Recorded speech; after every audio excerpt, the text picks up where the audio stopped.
मुंबईसह राज्यभरातल्या विविध गणेश मंदिरांमध्ये मागी गणेशोत्सवाला मोठ्या उत्साहात सुरुवात झाली। मुंबईकरांचं श्रद्धास्थान असलेल्या सिद्धिविनायक गणपती मंदिरात मागी गणेश जयंतीनिमित्त भाविकांनी मध्यरात्रीपासूनच गर्दी केलेली होती आणि त्यांच्यासाठी दर्शनासाठी मंदिर देखील खुलं करण्यात आलं होतं।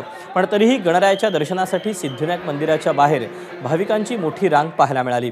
मागी गणेशोत्सव जयंतीनिमित्त सिद्धिविनायक मंदिराला खास सजावट देखील करण्यात आली।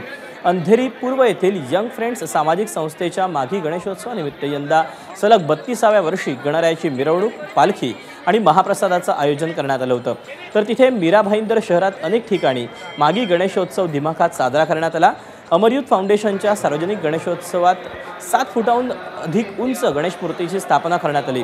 तसंच मागी गणेशोत्सवानिमित्त अनेक सामाजिक आणि सांस्कृतिक उपक्रमांचं देखील आयोजन करण्यात आलेलं होतं।